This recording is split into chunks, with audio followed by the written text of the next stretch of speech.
Get this bum out of here, will you? Just get this bum out. Las Vegas Grand Prix kemarin, Max Verstappen kembali mempertahankan gelar Jurdun F1 itu untuk ketiga kalinya dan mempertahankan nomor 1 itu untuk musim depan. Nggak kayak Peko ya. Canda, nggak usah ngamuk. Dan yang raih gelar Jurdun keempatnya. Musim 2024 walaupun jadi musim di mana Max meraih gelar keempatnya, dapat dikatakan bukan merupakan musim yang di-expect oleh dia, Red Bull, atau ya bahkan kita semua ya. Mengingat F1 2023 kemarin tuh kayak gimana, dan awal 2024 itu juga kayak gimana. Nah, hari ini gue mau jujur-jujuran soal gelar Jurdun Max Verstappen F1 2024 dan sekalian bahas juga apa sih yang kita bisa pelajarin dari musim F1 2024 seorang Max Verstappen.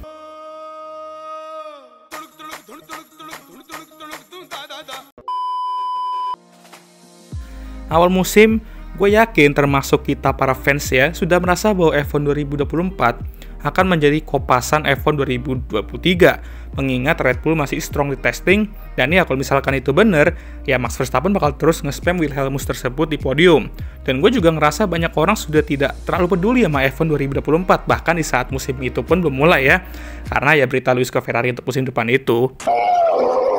Dan beberapa balapan pertama, ya terbukti di saat mobil Red Bull itu masih kenceng, dia manfaatin dengan baik dengan meraih 7 kemenangan di 10 balapan pertama. Dan bahkan, gua rasa setelah Miami, mobil Red Bull tuh sebenarnya udah setara sama McLaren dan mungkin Ferrari juga ya. Atau lebih baik sedikit lah dibandingkan dengan Ferrari. Jadi sudah tidak berada di level yang jauh banget ya dibandingkan tim lain. Tapi meskipun begitu, Max masih bisa meraih beberapa kemenangan dan terus memperjauh gap poinnya dengan rival-rivalnya. Nah, untuk soal siapa sih tim yang memiliki mobil tercepat musim ini, oke, itu nanti gue akan bahas di lain waktu. Karena hari ini kita khususkan untuk bahas Max Verstappen, yang emang meraih prestasi besar lagi di F1 ya. Menurut gue, Red Bull tuh benar-benar ketinggalan dari McLaren, dan terkadang Ferrari dan Mercedes juga itu setelah Austria. Karena semenjak balapan itu, ya emang mobil tercepat itu gue tak ganti ya. Tapi gue bisa katakan kalau tidak ada satu balapan setelah itu yang menunjukkan Red Bull tuh memiliki mobil tercepat ya. Max sendiri juga memiliki beberapa struggle-nya musim ini dan dia nggak bisa dibilang dia tuh memiliki performa yang perfect juga gitu seperti di musim sebelumnya. Bahkan terkadang ada momen di mana dia tuh menunjukkan sisi-sisi supir akas dia di musim itu, khususnya ketika dia berduel dengan Lando Norris yang tentunya bikin pembalap kayak Lewis Hamilton tuh be like, first time ya dek.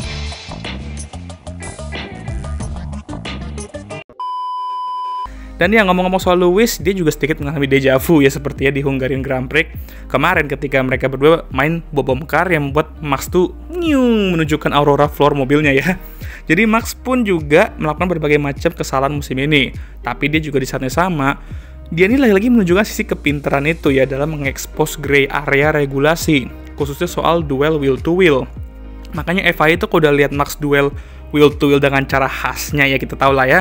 Yang nggak cuma rivalnya aja ya pusing, tapi FIA pun juga pusing karena cara khasnya itu benar-benar bisa dibilang emang yang nggak ada di rulebook sebenarnya. Ya gray area gitu, dibilang salah ya nggak juga, tapi dibilang bener ya nggak bener juga gitu kan ya. Cuman kalau ada yang harus dipelajarin dari balapan dengan Max, jangan berada di sisi luar menuju tikungan kalau lu mau nyalip, karena lu pasti bakal didorong keluar di titik dimana lu bisa aja harus antara nyerah, keluar track, atau ya nubruk gitu. Dan sah-sah aja karena dia memiliki hak untuk sisi dalam itu selagi dia masih di on track. Jadi inilah salah satu hal penting yang membuat Max tuh menjadi sukses dan meraih gelar Jurdun itu. Selain dia emang bisa manfaatin mobil kencang dengan baik, dia juga pintar dalam memahami regulasi, dan kalau emang ujung-ujungnya FIA yang melanggar regulasi sendiri, ya paling dia kan terkomplain, habis itu ngomong airword. Lalu tadi gue sempat ada mention dia mampu memanfaatkan mobil kencang dengan baik. Tapi ketika mobilnya udah nggak kenceng dan ketinggalan dengan rival-rivalnya, dia masih bisa melakukan damage limitation dengan baik untuk memastikan pembalap kayak Lando atau siapapun itu tidak memangkas gap jauhnya dengan cepat sampai pada titik di mana title fight itu dapat dikelarkan secepat mungkin, dan pada kasus ini dia di balapan terakhir ketiga saja ya, untuk menjadi juara dunia F1 2024. Lalu performa kayak Brazil kemarin, di mana dia kita semua tahu selalu jago di hujan, apalagi di Interlagos, mampu memanfaatkan momen hoki dengan baik dan akhirnya memenangkan balapan extraordinary itu, juga menunjukkan level seorang juara dunia dari Max Verstappen. Makanya untuk nge-quotes Om Matteo yang waktu itu beliau bilang kalau Fabio kalau misalnya juara MotoGP ya itu karena Fabio, tapi kalau gagal ya karena Yamaha gitu ya. Nah, hal yang sama bisa berlaku ke Max musim ini. Kalau Max gagal Jordan, yaitu karena Red Bull. Kalau dia Jordan, yaitu karena Max adalah Max Verstappen. Edan, eta teh. Edun. Jadi gue respect banget lah untuk Max musim ini. Dia menunjukkan ke orang-orang yang masih ragu kalau nih orang tuh sebenarnya the real champion gak sih? Kalau ya awal musim gitu kan, dia mobilnya kenceng. Tapi ingat ketika dia mobilnya sudah kalah dari rival-rivalnya, dia tuh selalu berada di sana bersaing sama Juggernaut McLaren, Ferrari, Mercedes, dan sementara Checo malah nge-coach pembalap papan tengah sama bawah. Stop. Jadi apa yang kita pelajari? Max Verstappen adalah pembalap terbaik F1 sekarang, dan kita harus akui itu. Dan dia juga sudah membuktikannya di musim ini ya. Max juga mengajari kita untuk tidak takut balapan dengan khas sendiri. Selagi regulasi menganggapnya benar ya udah lakukan aja gitu kan. Lagi pula ketika lo memiliki gaya balapan yang emang agresif atau khas gitu ya itu justru yang bisa bikin F1 tuh seru, dan gue harap FIA itu nggak bakal menghancurkan hal tersebut. Yes, adalah saat dimana-mana dia tuh emang lewati batas, kita tahu lah kayak di Meksiko gitu kan. Tapi ada juga yang masih fair-fair juga gitu. Max juga mengajarkan kita untuk terus fokus dan tidak mendengarkan apa yang orang-orang katakan. Kan banyak tuh yang bilang kalau, alah mobil kenceng aja mah gampang menang, alah saingannya cuma sekelas Lando, alah jurun bantuan FIA aja bangga. Ya Max tuh nggak mendengarkan hal itu ya, dia tuh hanya fokus sama satu hal, yaitu balapan semaksimal mungkin, mengekstrak kemampuan mobil semaksimal mungkin, dan itulah kenapa dia di sini sekarang bisa memanggil dirinya sebagai juara dunia 4 kali. Jujur akan menarik untuk kita lihat musim depan di mana posisi Red Bull, mengingat betapa kacaunya mereka sekarang, dan harus diakui kalau mobil mereka di awal musim tuh nggak kenceng. Mungkin kita di sini bisa melihat tuh seorang Lando Norris atau Charles Leclerc menjadi juara dunia ya. Jadi seandainya dari awal 2025 Red Bull performanya tuh kayak sekarang dan dia tidak berkembang, mobilnya sering berjalannya musim, ya mungkin akan sulit lah untuk Max meraih gelar kelima itu. Tapi ya itu kita bahas nanti aja, karena kan kita nggak tahu ya kan. Yang penting sekarang Max sudah mencetuskan nama dia dalam kandidat GOAT atau Greatest of All Time, pembalap terbaik dalam sejarah.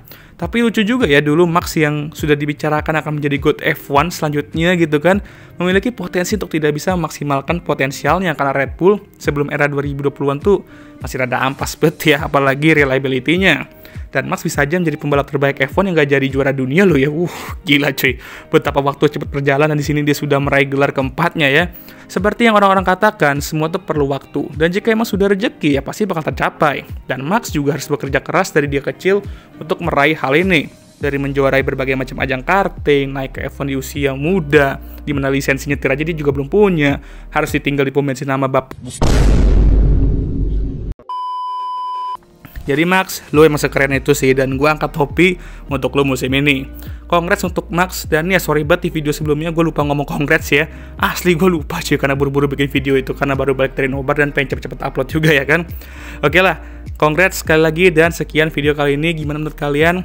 Jangan lupa like, subscribe, dan share video ini, dan jangan lupa juga untuk menyalakan lonceng notifikasi agar kalian semua tahu ketika gue ngupload video baru. Jangan lupa juga untuk follow Instagram gue. Oke, sudah lelah, suara gue masih rada serak ya, sorry banget nih.